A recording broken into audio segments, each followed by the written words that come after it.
குடி டிவி அன்பர்களுக்கு வணக்கம். நாம் இன்றைய பதிவில் குருவின் முக்கியத்துவத்தை பற்றி பார்ப்போம்.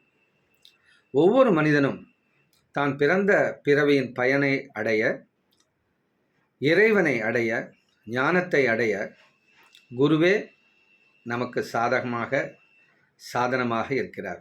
அதனால தான் குரு பிரம்மா, குரு விஷ்ணு, குரு தேவோ மகேஸ்வரஹா, குரு சாக்ஷாத் பரபிரம்ம தஸ்மை ஸ்ரீ குரவே நமஹ அப்படின்னு நம்ம வேதமே சொல்லுது. குருவே பிரம்மா, குருவே விஷ்ணு, குருவே சதாசிவன், அனைத்துமாக இருப்பவன் குருவே. அப்பேற்பட்ட அந்த குருவை நம்ம பக்தி ஸ்ரத்தைகளோட ஆராதனை செய்தால் நமக்கு வாழ்க்கையில் வேண்டிய அனைத்து மேன்மைகளும் கிடைக்கும். பகவான் இருக்காரே, ஒரு சப்ஸ்டேஷனில் இல்லை பவர் ஸ்டேஷனில் இருக்கிற கரண்ட் மாதிரி அதை டைரெக்டாக டச் பண்ண முடியாது. ஆனால் குரு என்றவர் அந்த ஹை பவரை குறைச்சி நம்ம வீடுகளில் சப்ளை வர மாதிரி, டிரான்ஸ்ஃபார்மர் எப்படி பவரை குறைச்சி நம்ம வீட்டுக்கு ஏற்ற மாதிரி, சாதனத்துக்கு ஏற்ற மாதிரி எப்படி குறைச்சி பவர் சப்ளை வருதோ அந்த மாதிரி குருவானவர் இறைவனோடு ஒன்றிணைந்து தன்னுடைய சாதனையால் சக்தியை பெற்று அந்த சிஷ்யனுக்கு, எந்த சிஷ்யன் தன்னை நம்பி வரானோ அந்த சிஷ்யனுடைய தன்மைக்கேற்றா போல், அவன் சக்திக்கேற்பா போல், அவனுடைய அறிவுக்கேற்றா போல் மெதுவாக அவனை டெவலப் பண்ணி ஞான மார்க்கத்தில் வைக்கிறார். அது மட்டும் இல்லை, ஒவ்வொரு மனிதனும் பகவானை அடையும் போது, அடைய பிரயத்னம் படும்போது தாபத்திரயங்கள் என்ற 3 விதமான ஆத்தியாத்மிக தடைகள் வரும். அந்த தடைகளை தன்னுடைய சக்தியால் நீக்கி அவனிடம் இருக்கும் பாவங்களை குரு ஏற்றுக்கொண்டு அவருக்கு குரு உபதேசம் அல்லது குரு மந்திரத்தை கொடுத்து தான் பகவானை அடைய ஒரு கருவியாக இருக்கிறார் குரு. கபீர் கேட்குறாரு, ஒரே நேரத்தில் கபீர் சொல்கிறார், ஒரு தெய்வமும் குருவும் ஒன்று சேர தோன்றினால் முதல் நமஸ்காரம் யாருக்கு அப்படின்னு கபீர் கேட்குறாங்க.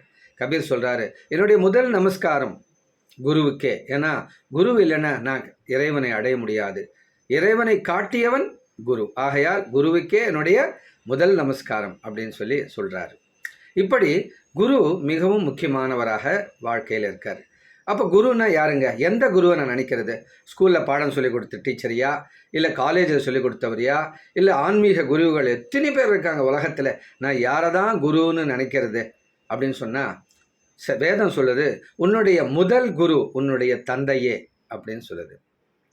ஒவ்வொரு மனிதனும் தன்னுடைய தந்தையை மதிக்க வேண்டும், அவருடைய பாதங்களை தொட்டு நமஸ்காரம் செய்ய வேண்டும். பூத உடலில் இல்லை என்றால் அவரை நினைத்து ஒவ்வொரு நாளும் மானசீகமாக அவருக்கு நன்றியை தெரிவிக்க வேண்டும். ஸோ முதல் குரு தந்தை தான். பிறகு குருவாக இருக்கக்கூடியவர் உனக்கு ஆன்மீக ஞானத்தை போதித்து உன்னை ஆன்மீக பாதையில் யார் செலுத்துகிறார்களோ, உனக்கு உற்சாகமூட்டுகிறார்களோ அவரே அடுத்து உன்னுடைய குருவாக வருகிறார். எந்த குரு மந்திர உபாசகனாக இருந்து உனக்கு ஒரு மந்திரம் கொடுத்து இதை செய்ப்பா, இதனால் உன் வாழ்க்கையில் மேன்மை அடைவேன்னு சொல்கிறாங்களோ அவங்களே உங்களுடைய குரு. எனக்கு இந்த மாதிரிலாம் யாரும் தெரியாதுங்க, நான் எப்பவும் போனதில்லை. சித்த புருஷர்கள் அனைவருமே மனித குலத்தின் மேன்மைக்காக தங்கள் உயிரையே விட்டவங்க. மக்களை காப்பாற்றணுன்றதுக்காக தன்னுடைய உடல், பொருள், ஆவி அனைத்தையும் வழங்கி தன்னுடைய சர்வ சக்திகளையும் பயன்படுத்தி மனித குலத்திற்காக யார் எப்பொழுது வந்தாலும் அவர்களை காக்க நான் தயாராக உள்ளேன் அப்படின்னு சொல்லுறது தான் 18 சித்தர்கள், பல ஜீவசமாதிகளில் இருக்கக்கூடிய குருமார்கள் எல்லாம் அதுதான் செய்கிறாங்க. அப்பேற்பட்ட குருமார்கள் எத்தனையோ பேர் இருக்கையில் ஒரு சிறந்த குருமானாக விளங்கக்கூடியவர் ஷிரடி சாய்பாபா அவர்கள்.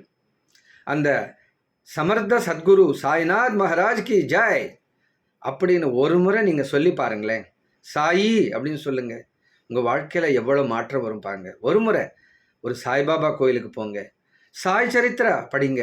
அவர் சொன்ன அந்த 21 சூத்திரங்கள் இருக்குது, அதை ஃபாலோ பண்ணுங்க. 11 சூத்திரங்கள் இருக்குது, அதை ஃபாலோ பண்ணி பாருங்கள். ஒரே ஒரு முறை ஷிரடி போயிட்டு வாங்க, உங்கள் லைஃபே மாறிடும். சாய்பாபா உடைய மிக முக்கியமான டீச்சிங்ஸில் அவர் 2 விஷயங்கள் அடிக்கடி சொல்லிகிட்டே இருப்பார். ஒன்று, விஷ்ணு சஹஸ்ரநாமத்தை அடிக்கடி கற்றுக்கோங்க, படிங்க. விஷ்ணு சஹஸ்ரநாமத்தை பாராயணம் செய்.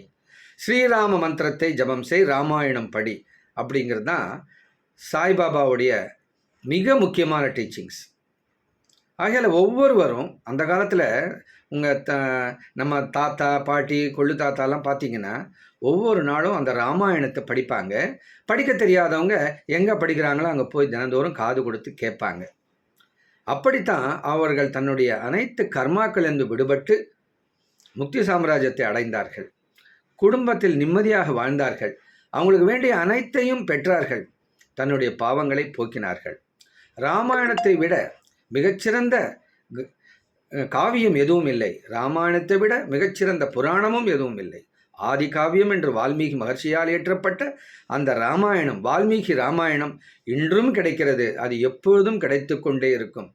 ஸ்ரீராமா ஸ்ரீராமா ஸ்ரீராமா என்று ஒவ்வொரு நாளும் நாம் ஜபம் செய்து கொண்டே இருந்தால் ஹனுமான் அவர்கள் நமக்கு ரட்சியாக இருந்து கொண்டு நம்மளுடைய அனைத்து விஷயங்களிலும் அவர் காவலாக இருப்பார். தான் முன்னிருந்து நடத்துவார்.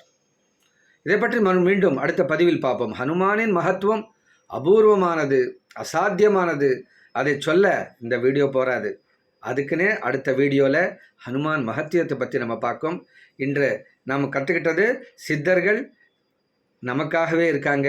நாம் கண்டிப்பாக நமக்கு பிடிச்ச சித்தர்கள்கிட்ட போய் நமஸ்காரம் பண்ணி அவர்களுடைய அருளை பெற்று நம் துன்பங்களிலிருந்து விடுபட்டு இன்பமாக வாழ்ந்து நம் வாழ்க்கையில் அடைய வேண்டிய அனைத்து விஷயங்களையும் நம்ம அச்சீவ் பண்ணலாம்.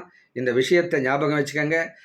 சமர்த்த சத்குரு சாய்நாத் மகாராஜ் கி ஜெய் என்ற வார்த்தையை தினமும் சொல்லிக்கொண்டு சாய்பாபா அவர்களுடைய ஆசையை பெற்று நாம் உயர்ந்து வாழ்வோமாக. அனைவரும் சாய் சச்சரித்திரத்தை படிங்க, பாராயணம் பண்ணுங்க, உங்களுக்கு பிடிச்சவங்களுக்கு ஷேர் பண்ணுங்க, அவங்களுக்கும் அந்த மாதிரி சாய் சச்சரித்திரத்தை வாங்கி கொடுங்க. ஒவ்வொரு குருவாரத்துலேயும் சாய்பாபா கோயிலுக்கு போகிறதுனால மிக நல்ல நன்மைகள் நடக்கும். இது கண்கூடா பல பேருக்கு நடந்த விஷயம். எனக்கு கூட நடந்திருக்கு. எத்தனையோ அதிசயம் பாபா என் வாழ்க்கையில் பண்ணியிருக்காரு. உங்களுக்கும் நிச்சயமாக நடக்கும். பிரயத்னம் பண்ணி பாருங்கள். மீண்டும் அடுத்த பதிவில் சந்திப்போம். இந்த வீடியோ உங்களுக்கு பிடிச்சிருந்தா கண்டிப்பாக லைக் பண்ணுங்கள், ஷேர் பண்ணுங்கள். உங்கள் ஃப்ரெண்ட்ஸ் எல்லாருக்கும், உங்களுக்கு யாரெல்லாம் நன்மையை நடக்கணும்னு நினைக்கிறீங்களோ, உங்களுக்கு யாரெல்லாம் வெல்விஷர்ஸ் இருக்காங்களோ அவங்க எல்லாருக்கும் இதை ஷேர் பண்ணுங்கள். மீண்டும் அடுத்த பதிவில் சந்திப்போம். நன்றி, வணக்கம்.